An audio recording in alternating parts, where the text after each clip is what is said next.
Hello, and welcome to Bodhi Unified Flow. I am absolutely thrilled to have you with us today. Here our whole mission is to simplify complexity and amplify performance. So let's dive right into this explainer. Today, we're unpacking a truly game-changing concept in project management and lean construction, value stream mapping, or VSM for short. We're going to look specifically at how we can use VSM to uncover those sneaky, hidden inefficiencies in your project life cycles. We'll do this by rigidly defining the difference between value and waste and literally categorizing every single activity within our value stream. If you've ever felt like a project is just kind of sluggish or you're watching resources drain away without seeing real progress, well, this is exactly the framework you've been looking for.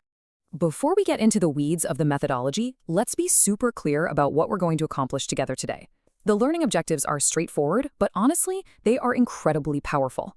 First, you'll really understand the fundamental framework of value stream mapping. Second, you'll learn how to accurately sort your operational activities into either value or waste. And third, you'll be able to spot the 8 specific wastes that just absolutely plague project life cycles, so you can map them out and eradicate them entirely. What this means for you is less time putting out fires and way more time building actual value. By the time we wrap up, you're going to look at your daily workflows through a completely different, highly analytical lens. So here is our roadmap for the session. First, the core of VSM. Second, value versus waste. Third, the 3 activity categories. Fourth, identifying the 8 wastes. Fifth, our summary. And finally, the source references. All right, let's kick things off with Section 1, the core of VSM. Now, value stream mapping isn't just your standard run-of-the-mill flowchart. It is a dynamic, foundational tool in lean methodology. Think about it. A large-scale project goes through some very distinct stages, right? From the initial inception and design all the way through execution and final commissioning. VSM visually maps out the entire flow of the materials and the information required across that whole complex journey. Its main job is to clearly draw a line in the sand between value-adding activities and non-value-adding waste. By documenting every single step, and yeah, that includes the delays sitting between those steps, VSM gives you this incredible eagle-eye perspective of how work actually flows through your system. It exposes those deep-seated issues that are usually hidden in our day-to-day routines, and it completely empowers teams to optimize their overall performance. And VSM achieves all that clarity by using a universal, predefined set of symbols. It's basically a shared visual language for your whole organization. Let's look at 4 of the most crucial ones. First up, the customer/supplier icon, or CSI. Usually if it's on the upper left, it's a supplier, upper right, it's the customer, basically the endpoint for your material. Next is the dedicated process flow icon, the DPFI. This is a specific process or department that material is continuously flowing through. Then we have the inventory icons. These are simple, but they highlight when inventory is just sitting there idle between 2 active processes. Finally, the push arrow icon. This represents literally pushing material from one step to the next. Imagine a massive pallet of bricks being pushed to a staging area days before the masons are even ready for it. That's exactly the kind of inefficiency this arrow tracks. Using these icons means anyone can look at the map and instantly read the flow. Okay, so how do we actually pull this off on a live project? It's a structured, 5-stage evolutionary process. Step 1, we have to pick our battles. Select the specific procedure or product family to map. You can't map the whole universe at once. Step 2, we create the current state map. This is where we get brutally honest and document where things stand right now, warts and all. Step 3 is the analysis phase. We gather the data, organize the tasks, and pinpoint exactly where the waste is hiding. Step 4, we design the future state map. This is our ideal setup, created by brainstorming better solutions and applying continuous improvement, what we call Kaizen. And step 5, implementation and check. We execute the plan, monitor the new process, and try to hit that next level of productivity. It's an endless, relentless loop of getting better. Moving right along to Section 2, value versus waste. The key takeaway here is grasping the yin and yang relationship between value and waste. In lean, we define value strictly, and I mean ruthlessly, from the customer's point of view. It is the wanted output. If the client is actually willing to pay for it, it has value. On the flip side, waste is any resource consumption. It could be time, labor, space, capital.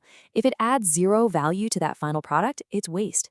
When we systematically cut that waste down, we aren't just saving pennies. We are massively amplifying the project's real value. Think back to your last job site. How much of the activity you saw was actually transforming materials into a building versus just moving stuff around? In modern management, waste isn't just physical trash in a dumpster. It's process inefficiency. Let's step into Section 3, the 3 activity categories. A core rule of value stream analysis is that you have to categorize literally every single operational activity. We use 3 distinct buckets for this. Bucket number 1, value-adding activities, or VA. These are actions that physically transform materials into what the customer actually wants.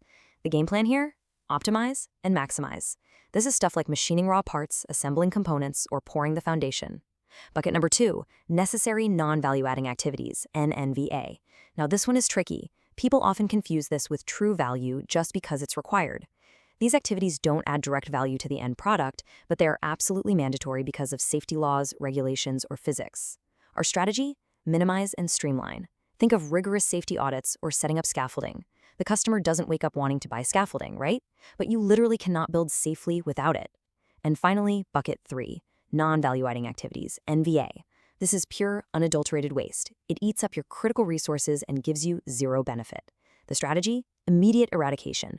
We're talking about waiting weeks for an approval, moving materials 4 different times, or having to tear down and rework a defect. Get rid of it. To actually sort your activities into those 3 buckets accurately, your team needs a rock-solid performance baseline. First, you benchmark the current state. You gather hard numbers, time, cost, quality, safety metrics, while you physically draw out your map. Second, you rigorously analyze the map to spot bottlenecks and process disconnects. Where's the flow stopping? Third, the facilitators get the team together to brainstorm plus/delta items. A delta is basically a specific, actionable problem that's blocking your workflow. By capturing those deltas, you isolate the exact processes that need to be aggressively fixed. Which brings us perfectly to Section 4, identifying the 8 wastes. You know, at its core, value stream mapping is a brilliant tool for visualizing time. Unlike a normal flowchart, VSM mathematically quantifies the time of every step. Look at this equation from our source material. Total lead time equals processing time plus waiting time. By mapping this, VSM suddenly makes invisible delays glaringly obvious to management. It proves a really tough truth. Simply speeding up how fast your guys work won't help the bottom line at all if your material spends 90% of its life cycle just sitting there waiting. So what's causing all this massive waiting and inefficiency? It's the 8 wastes. In the industry, we often use the acronyms downtime or TIMWOODs to remember them. Let's run through them quickly because they absolutely destroy client value. 1. Defects. Pouring the wrong grade of concrete. That means expensive demolition and doing it all over again. 2. Overproduction. Fabricating HVAC docks weeks before the site is actually ready for them, which just ties up your cash. 3. Waiting. An entire crew standing around checking their phones because the crane hasn't shown up yet. 4. Non-utilized talent. Having a master electrician sweeping the floors because his area isn't prepped. Total waste of potential. 5. Transportation. Hauling heavy steel from one end of the site to the other over and over because the staging area was poorly planned. 6. Inventory. Pallets of drywall sitting out in the rain getting ruined because they were ordered way too early. 7. Motion. Workers walking back and forth to a tool crib 20 times a day instead of having a localized cart. 8. Extra processing. Doing more work than required, like highly polishing a concrete slab that's just going to get covered by carpet anyway. When teams combine the hunt for these 8 wastes with the VSM tool, they can radically transform their production phases. All right, let's wrap things up in Section 5, Summary and Objectives Achieved. Let's do a quick recap of the superpowers we unlocked today.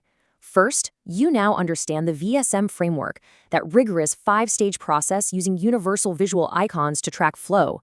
Second, you can accurately categorize complex operations into value-adding, necessary non-value-adding, and pure waste. And third, you know the 8 specific wastes to look out for, from costly defects to idle waiting, so you can map them and completely eradicate them. You seriously have the analytical tools now to view your entire project lifecycle in a whole new light. And finally, Section 6, Source References. We didn't just pull these insights out of thin air. This explainer is built on the foundational VSM work of Rother and Shook, the implementation strategies of Abdul Malik and Rajgopal, the taxonomies from Bolvikin and Koskela, and the robust project management guidelines from the Bureau of Indian Standards. Thank you so much for hanging out with me today on Bodhi Unified Flow. I'm going to leave you with one final provocative thought. If you were to draw a current state map of your own primary workflow tomorrow morning, which of those 8 wastes would be staring right back at you? Keep mapping those streams, keep hunting down that waste, and continue amplifying your performance. Until next time.